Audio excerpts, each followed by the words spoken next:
Bonjour à tous, il est 7 heures et bienvenue dans Bonjour Omerta. Ce matin, je reçois Charles Vaugirard pour discuter ensemble de la fin de vie, de l'euthanasie et des évolutions qui tournent autour de cette thématique en France et surtout le lobby qui se développe autour de ça.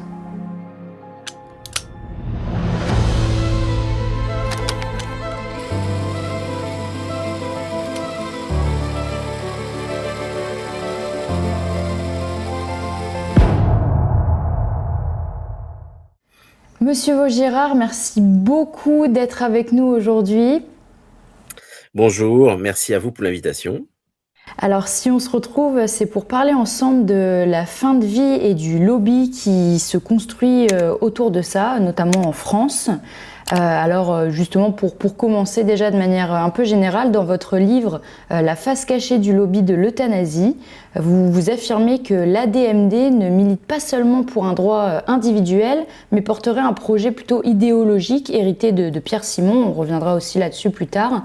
Est-ce que dans un premier temps, vous pouvez déjà nous expliquer clairement ce qu'est l'ADMD, son rôle et ce qu'elle demande aussi concrètement dans le débat sur la fin de vie ? Alors, l'ADMD est une association, c'est l'Association pour le droit de mourir dans la dignité, qui a été fondée en 1980 par Pierre Simon et d'autres cofondateurs, notamment Michel Lilanda, qui était un Américain, et aussi le sénateur Henri Caillavet. Et c'est une association qui existe depuis quand même un certain temps, depuis 1980, et qui milite pour l'euthanasie et le suicide assisté. De manière très, très constante et qui, là, est en première ligne, hein, pour défendre la proposition de loi sur l'aide à mourir. Et comment du coup vous construisez cette affirmation que c'est plutôt le fait de militer, pas seulement pour un droit individuel, mais surtout d'un projet idéologique, comme vous le dites, hérité de Pierre Simon. Est-ce que vous pouvez développer un petit peu cette Tout à idée-là ? fait. Il y a effectivement, comme je le dis dans mon livre, une face cachée du lobby de l'euthanasie. C'est-à-dire qu'il y a un discours actuel et officiel. J'insiste d'ailleurs sur le discours actuel parce que ils étaient plus clairs à leur fondation, qui est un discours qui se veut compatissant par rapport à la personne en grande souffrance et en quelque sorte soulager la souffrance en brisant le tabou du fait de donner la mort, où la mort peut être une solution humaine, compatissante, etc.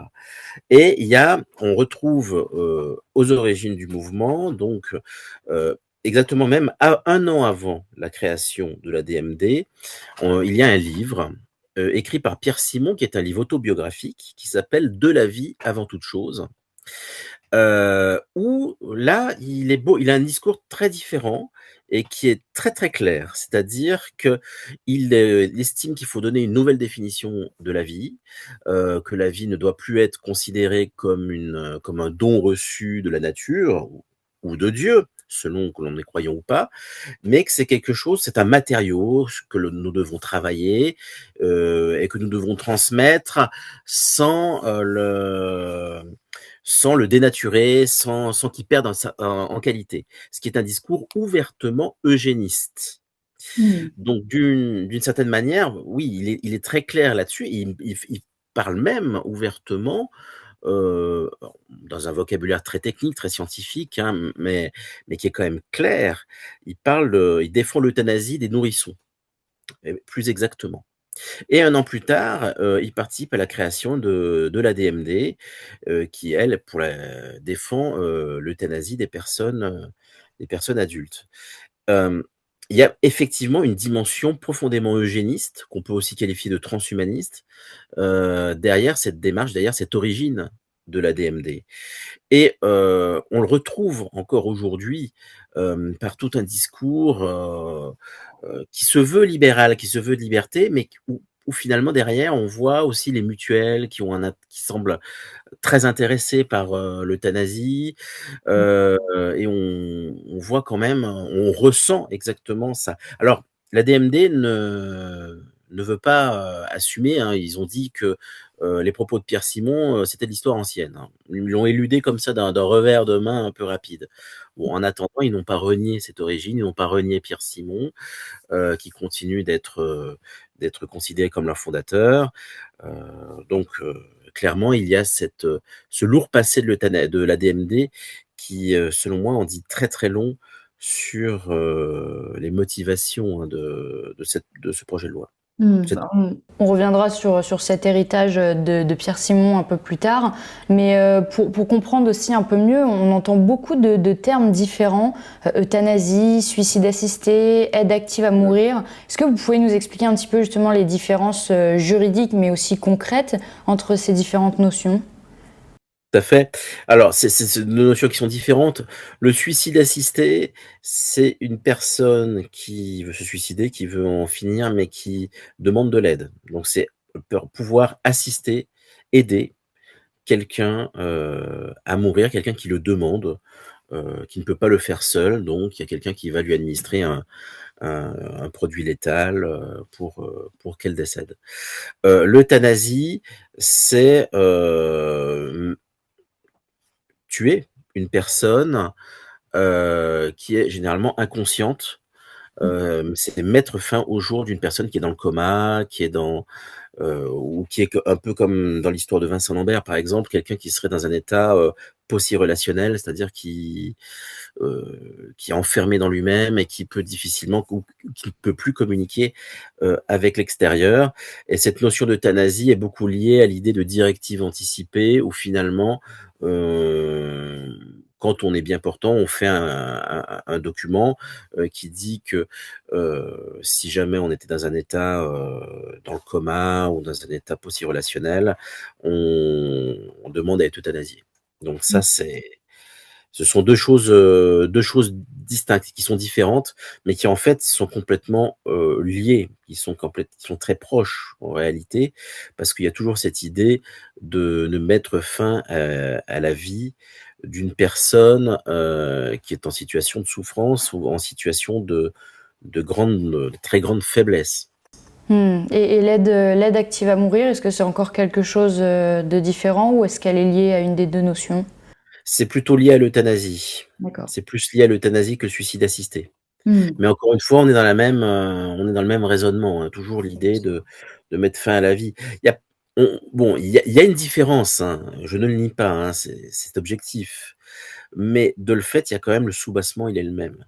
Hmm. Heu, je suis opposé aux 2, hein, Hmm. parce que c'est toujours, dans les 2 cas, il y a toujours le même renversement de valeur. Ouais. Et au niveau, dans le cadre légal français, où est-ce qu'on en est actuellement en matière de fin de vie et qu'est-ce qui changerait avec justement le nouveau texte voté à l'Assemblée? Est-ce que vous pouvez revenir un petit peu sur ça pour les personnes qui n'ont pas suivi? Qu'est-ce qui est en train de se passer en France autour de ça actuellement? Alors déjà, pour le droit existant, c'est la loi Leonetti-Claes qui est en place, qui permet, un arrêt des soins et qui permet en même temps aussi, un arrêt de l'alimentation, de la personne quand elle est dans une situation extrême de fin de vie,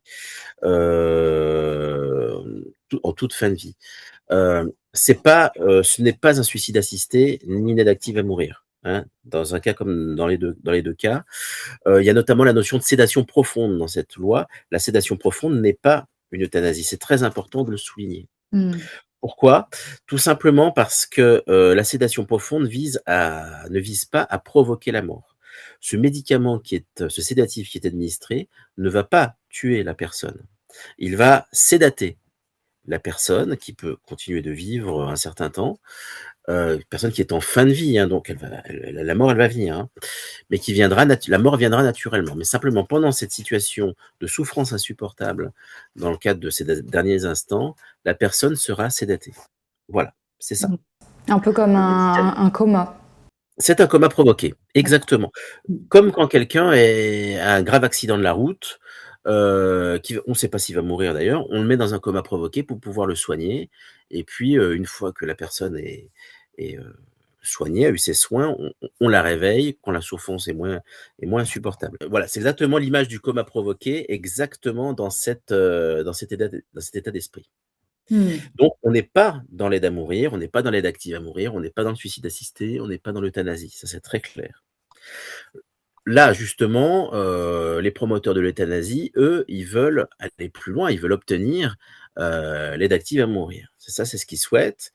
Euh, donc il y a cette proposition de loi d'Olivier Falorni qui est déposée, qui a été récemment, alors elle est passée à l'Assemblée nationale, au Sénat, là elle est revenue à l'Assemblée nationale. Euh, c'est une loi qui est très radicale parce qu'elle propose notamment un délit d'entrave. Mhm. Il y a une clause de conscience, bon, mais qui est uniquement sur les soignants qui pourraient administrer la solution létale. Elle n'est pas, par exemple, sur les fournisseurs du produit létal. Par exemple, les pharmaciens, si on leur demande un produit létal, ils doivent le fournir, par exemple. Ça, il y a un problème à ce niveau-là. Il n'y a pas de clause de conscience pour les fournisseurs.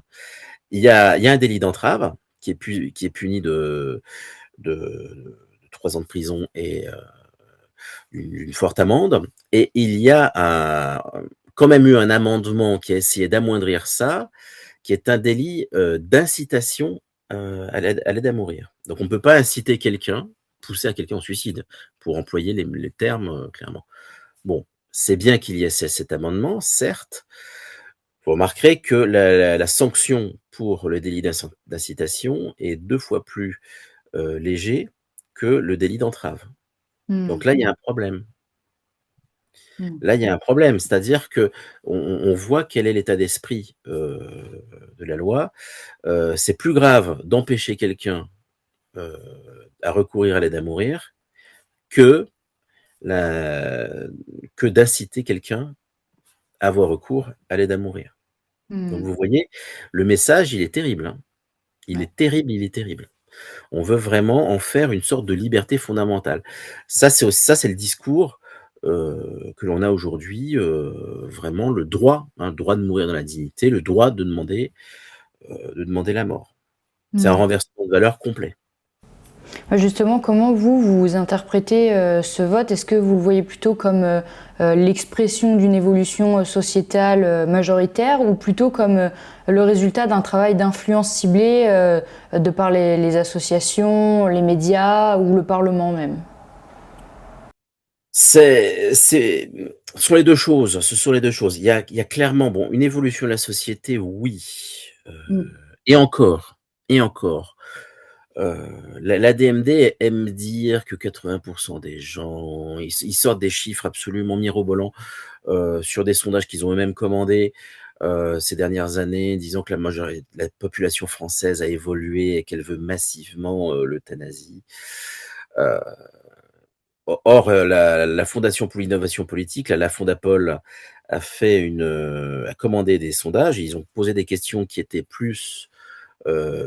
différentes, qui étaient plus sur la question d'accès aux soins palliatifs et sur la manière dont nous souhaitons mourir, c'est-à-dire, et on voit que, bah, les Français sont plus partagés. On voit que c'est plutôt 50 ne veulent pas de l'euthanasie, ne veulent pas l'aide à mourir, mais veulent plutôt, mourir dans de bonnes conditions, c'est-à-dire les soins palliatifs. Parce que c'est ça l'enjeu, en fait. Mm. L'enjeu, ce sont comment, veut-on, on va tous mourir. Il y a des chances malheureusement, il y a des probabilités importantes que la fin de vie soit quand même un épisode difficile, que ce soit par la très grande vieillesse ou la maladie. Sont des épreuves, qui nous arrivent, mais ce qu'on veut, c'est de soigner, tout simplement. Et que le soin palliatif, même s'il ne cherche pas à prolonger la vie, mais il cherche à apporter un soin de confort, un soin à combattre la douleur, combattre la souffrance, qui est quand même l'essence même de la médecine. Et permettre à la personne, de mourir, dans des bonnes conditions finalement, sans trop de souffrance. Les personnes qui n'ont pas de soins palliatifs et qui sont en phase terminale d'une maladie très grave, effectivement, elles demandent l'euthanasie parce qu'elles ont des souffrances terribles. Mais à partir du moment où on les met dans un service de soins palliatifs, il y a plus de demande d'euthanasie. Elles ne veulent plus mourir.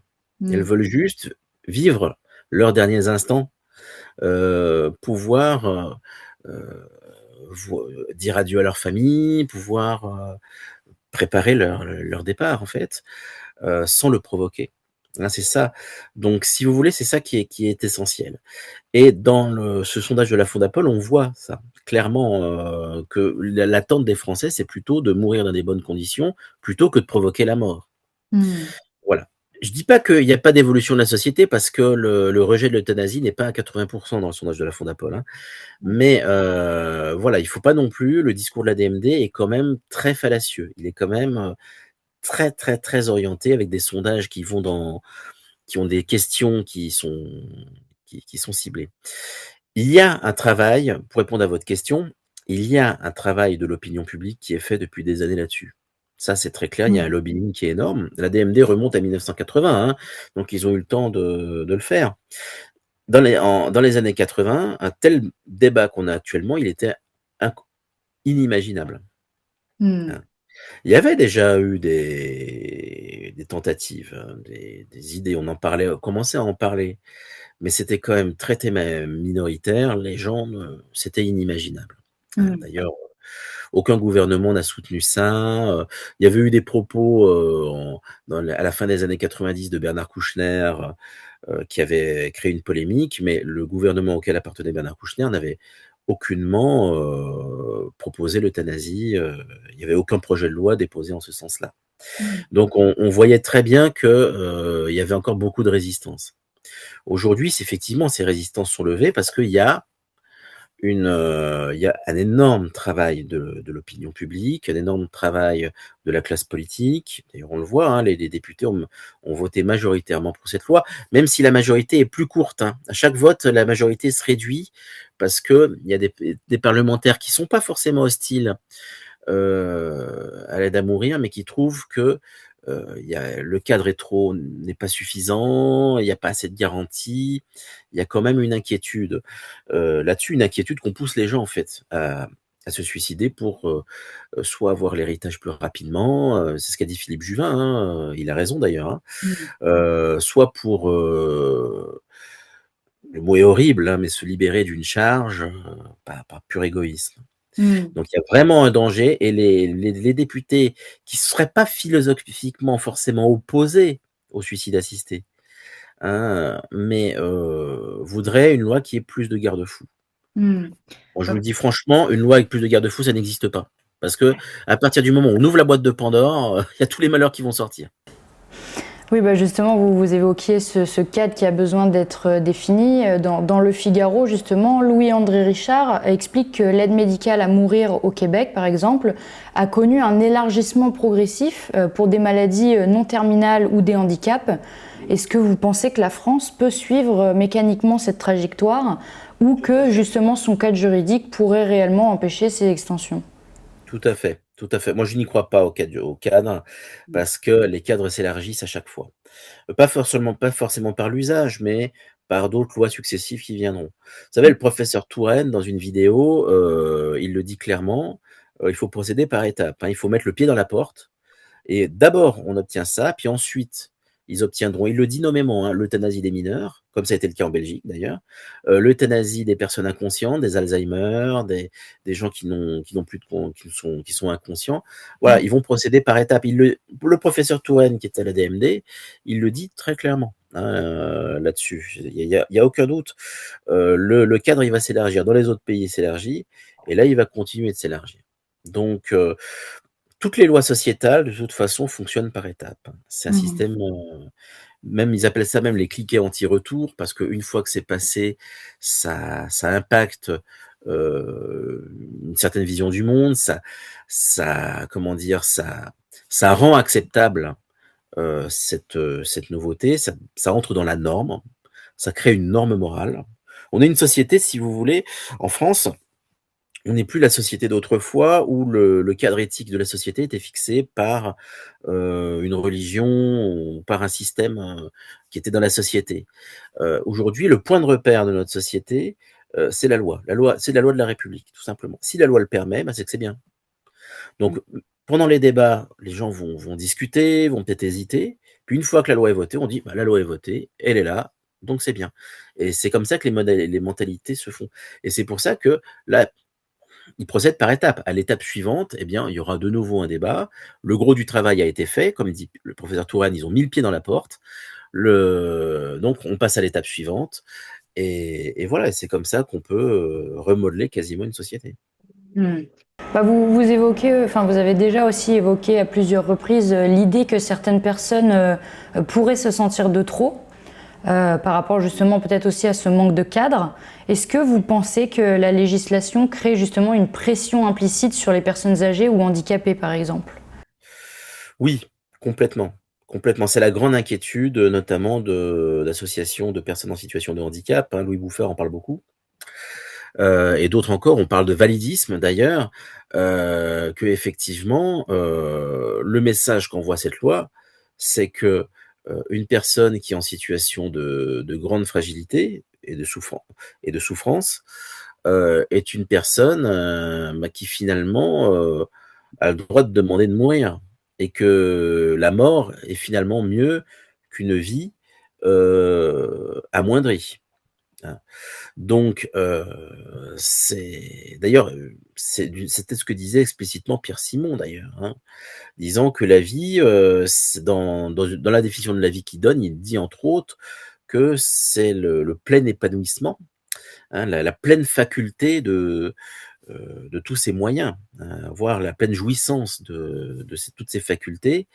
Et il dit que, alors à l'époque on disait malheureusement mongolien, pour les personnes trisomiques, il dit un mongolien n'entre pas dans ce cadre. Donc lui il dit un trisomique, pourtant un trisomique c'est pas l'handicap c'est un handicap qui est lourd, mais c'est pas le plus lourd, il y a des handicaps qui sont beaucoup plus lourds. Mais pour lui, un trisomique n'entre pas dans ce cadre-là de la vie, donc sous-entendu, euthanasions-les dès la naissance. Donc, effectivement, ça fait une pression sur les personnes en situation de handicap. Vous êtes en situation de handicap, vous n'avez pas pleine faculté de vos puissants, de votre pleine faculté de votre potentiel humain, eh bien, la mort, c'est peut-être mieux pour vous. Hmm. Et là, ça crée effectivement une logique comme ça. C'est une mécanique infernale, hein. C'est extrêmement pervers. Hmm. Bah, vous avez également parlé de Louis Bouffard qui s'est justement exprimé sur Twitter sur ce sujet. Alors va s'afficher à l'écran son tweet et je vais vous le lire. Il déclare que le président de l'ADMD affirme: et si demain en France il y avait 10% des décès consécutifs à une aide à mourir, quel serait le problème? Donc Louis Bouffard réagit: 65 000 euthanasies par an, c'est 1 toutes les 8 minutes. 10%, c'est un mort sur 10. Ce n'est pas une loi d'exception, c'est un basculement, une rupture. Il est encore temps de refuser ça. Est-ce que vous partagez cette analyse? Tout à fait, complètement. Il a entièrement raison, Louis Bouffard. C'est un basculement complet. C'est-à-dire que, la mort, provoquée va devenir quasiment la norme, d'une certaine manière. Hmm. Alors c'est l'idée, hein, quand le président de la DMD dit ça, il est tout à fait cohérent avec son idéologie. Son idéologie, c'est aussi, c'est un mot que j'ai pas employé, c'est l'autonomie. L'autonomie de la personne. La personne, bah, ça rejoint l'idée de Pierre Simon de maîtriser la vie. C'est-à-dire la personne est totalement autonome, elle maîtrise tout. C'est pas, la mort n'est pas quelque chose que normalement, la mort est quelque chose qu'on ne choisit pas, hein, c'est quelque chose qui doit nous échapper. Là, non, non, je choisis ma mort, je choisis, tout dans ma vie, une autonomie totale, donc 10 même, je pense que pour, ceux de la DMD, 10 c'est même pas assez, hein, ça devrait être 100, c'est-à-dire, tout le monde choisit sa mort, comme ça. Sauf que bon, on sait très bien que derrière tout ça, il y a aussi le risque que ce soit les autres qui choisissent notre mort. Parce que cette idéologie de l'autonomie, elle est complètement aveugle, dans le sens qu'elle ne se rend pas compte, enfin elle ne le dit pas en tout cas, que, il y a toute une pression sociale qui est autour et que, bah, les plus faibles, ce sont eux qui vont demander l'aide à mourir, parce qu'il y aurait il y a un risque qu'il y ait une pression sociale autour pour pouvoir se débarrasser d'eux et que les Hmm. bien portants, eux, ils vivront tranquillement, hein. Hmm. Vous Les avez- plus pauvres aussi, hein, ceux qui ne pourront pas payer des soins, ceux qui, voilà, ceux qui ont une vieillesse, difficile parce qu'ils sont pauvres. Hmm. Les plus riches, eux, ils ont tout le confort qu'ils ont. C'est pas eux qui vont demander, l'euthanasie en premier, hein. Hmm. C'est terrible. Bah ça rejoint un peu ce que vous dites aussi. Pour terminer cet entretien, est-ce que vous pensez que le débat justement sur l'euthanasie est aujourd'hui avant tout juridique, médical, moral ou plutôt civilisationnel? Il est tout à la fois. C'est-à-dire que médical, il y a une dimension technique, il y a une dimension éthique aussi sur la médecine, hein, par rapport au serment d'Hippocrate. Hein, quelle est la vocation du médecin? La vocation du médecin, c'est de sauver la vie, c'est de soigner les personnes, c'est pas de tuer quelqu'un. Mm. Hein. Il est profondément juridique, évidemment, parce qu'il rejoint sur toutes les questions juridiques de la hiérarchie des normes, sur le tuer peut-il être légal? Voilà, c'est une vraie question. Et il y a une dimension éthique qui est morale, profonde, hein. C'est, par rapport au fait, effectivement, que par rapport de soi, par rapport à sa propre vie, mais aussi par rapport à la vie des autres, parce qu'encore une fois, c'est pas un tru c'est quelque chose c'est pas une décision qui se prend seule en réalité, hein. Comme je vous l'ai dit, il y a une pression autour et puis il y a aussi des conséquences sur les autres. Une personne qui met fin à ses jours, c'est un traumatisme pour les personnes qui sont autour et c'est un traumatisme pour la personne, dans le cadre du suicide assisté, qui va administrer l'injection létale. Parce que c'est tuer quelqu'un, et tuer quelqu'un, c'est un acte qui est traumatisant, quoi qu'on en pense, hein. Dites ça aux militaires. Les militaires, ils vous le diront. Ou les policiers, quand ils ont tué quelqu'un. C'est un acte horrible. Et civilisationnel, parce que on est dans un complet renversement de valeurs. On n'est plus, notre civilisation est quand même fondée sur l'assistance à la personne en danger, sur la protection de la vie, sur la protection du plus faible, la protection de l'autre. Regardez toutes les politiques, toutes les associations qu'il y a de prévention contre le suicide. Le suicide n'est jamais un acte de liberté, c'est quelque chose, on comprend que la personne souffre et la personne souffre, on l'aide à vivre, on l'aide à vivre. Déjà rien que le nom aide à mourir, mais c'est hallucinant. La personne, on l'aide à vivre. Donc on entre clairement, c'est un changement de civilisation, complètement. Et c'est une civilisation qui est vouée à sa perte. De toute façon, quand une civilisation qui repose sur le suicide, bah, c'est une civilisation qui se suicide. Hein. Elle n'a pas d'avenir. Elle n'a pas d'avenir. Donc, avant qu'elle fasse trop de dégâts dans la société, qu'elle détruise en même temps toute la civilisation européenne et occidentale, ben, arrêtons la course et puis faisons plutôt un autre choix de civilisation qui est celui de protéger le plus faible. Eh ben, on peut terminer sur ces belles paroles. Merci beaucoup, Monsieur Vaugirard, d'avoir été avec Merci à nous vous. ce matin et de nous avoir partagé votre expertise. Et puis, on espère vous revoir très prochainement sur Omerta. Merci beaucoup, c'est très gentil. Et merci à vous d'avoir regardé cette vidéo. Je vous dis à demain pour une nouvelle thématique avec un nouvel invité. En attendant, je vous souhaite à tous une excellente journée. À demain!